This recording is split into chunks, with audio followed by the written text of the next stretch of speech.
Sérgio, o trabalho que será apresentado chama-se Avaliação dos Parâmetros Físico-Químicos da Água em Pisciculturas em Tanques-Rede, em um braço do Rio Grande, Reservatório de Ilha Solteira, São Paulo.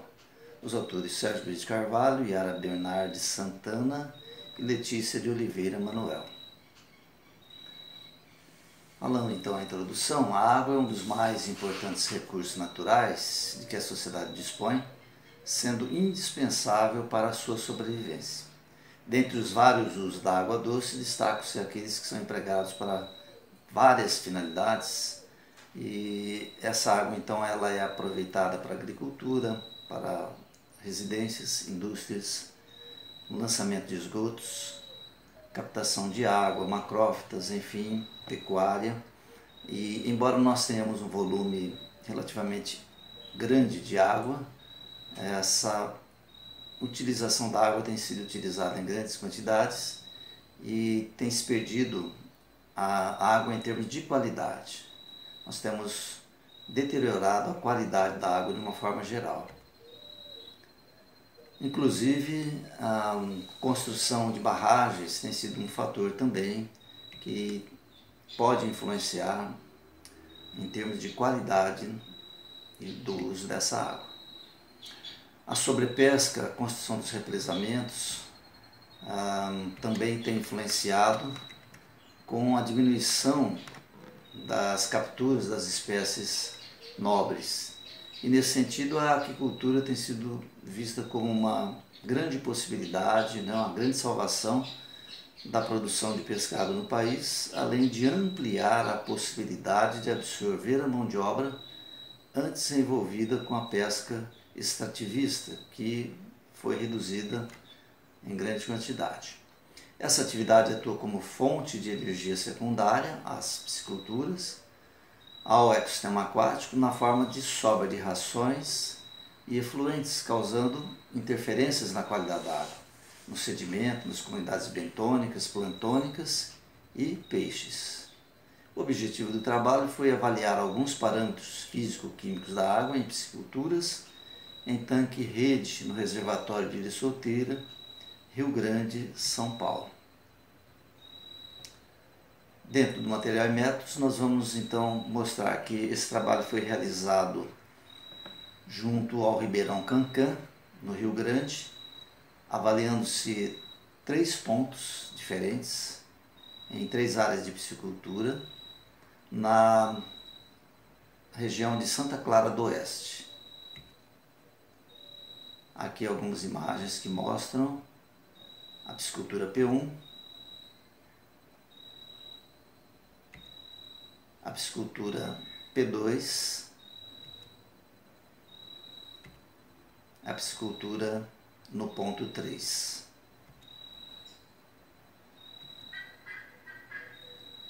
O período de amostragem foi feito com a realização de 12 campanhas com periodicidade mensal, de setembro de 2016 a setembro de 2017.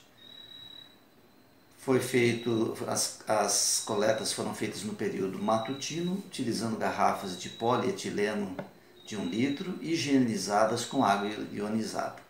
As amostras foram preservadas seguindo os procedimentos recomendados na NBR 98/97. E as amostras eram levadas para o Laboratório de Saneamento do Departamento de Engenharia Civil da Faculdade de Engenharia de Ilha Solteira, Unesp. Os parâmetros que foram analisados foram o pH, que foi analisado pelo método eletrométrico, utilizando-se um pH-metro portátil. A temperatura da água e o oxigênio dissolvido também foram realizados pelo método eletrométrico, com um dispositivo portátil de oxigênio e temperatura, e o fósforo total pelo método da digestão por ácido persulfato, por um digestor espectrofotômetro. Os métodos para as análises de águas potáveis e residuárias foram baseados no Standard Methods for Examination of Water and Wastewater. Foram então comparados os resultados obtidos aos padrões estabelecidos na Resolução CONAMA número 357/2005 de águas doces, classe 2. Falando então agora dos resultados de discussão, a temperatura é um dos parâmetros mais importantes a ser considerados, já que esta variável pode influenciar significativamente outros parâmetros, como por exemplo o pH e o oxigênio dissolvido. Os maiores valores de temperatura ocorreram no mês de março de 2017, com média de 30,6 graus, e os menores valores no mês de agosto de 2017, com média de 22,6 graus centígrados. Esses dados expressaram variação de acordo com a temperatura do ar, com menores valores no período da seca e maiores valores nos períodos de maior precipitação. O pH, potencial hidrogênio iônico, foi, através das análises, observado que, pela resolução CONAMA 357,05, o valor se enquadra entre 6 a 9 e o pH obtido no ponto P2 foi abaixo desse valor em dezembro de 2016, com valor 5,55. E no ponto P1 e P2, em fevereiro de 2017, ele esteve acima, dentro ainda do padrão CONAMA, mas foi o valor máximo obtido de 8,20. Observa-se um aumento gradativo do pH, isso foi observado durante o período chuvoso, e uma diminuição no período seco. Em relação ao oxigênio dissolvido, a resolução CONAMA determina que haja pelo menos 5 mg por litro de oxigênio. E os valores encontrados, em geral, enquadraram-se no padrão estabelecido pela resolução CONAMA 357/2005 para corpos d'água de classe 2, menos o que foi encontrado no mês de junho de 2017, onde esse valor foi menor, com exceção no mês de junho, os pontos P2 e P3, que pode estar relacionado com a queda da temperatura neste período. Em relação ao fósforo, nós temos um problema que pode ser ocasionado, que pode ser gerado, que é o problema da eutrofização.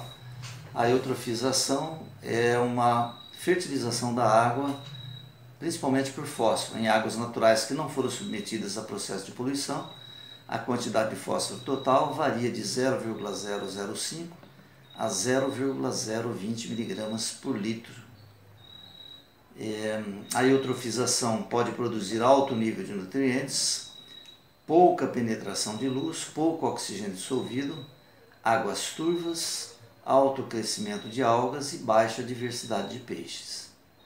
Então, pela resolução CONAMA 357/05, o valor máximo de fósforo seria 0,03 mg por litro, e nesse trabalho foram encontrados valores no ponto P2 em janeiro de 2017 e P3 em novembro de 2016, igual a 0,07 mg por litro, e no ponto P1 em abril de 2017, 0,96 mg por litro. Esses valores estão acima daqueles estipulados pela resolução CONAMA. Matsumoto e Silveira, em 2007, apresentaram um resultado médio de fósforo total na água de 0,019 mg por litro, o que demonstra que está ocorrendo um processo de eutrofização gradual nessa água, que já se encontra com valores muito acima daqueles valores que foram estipulados pela resolução CONAMA.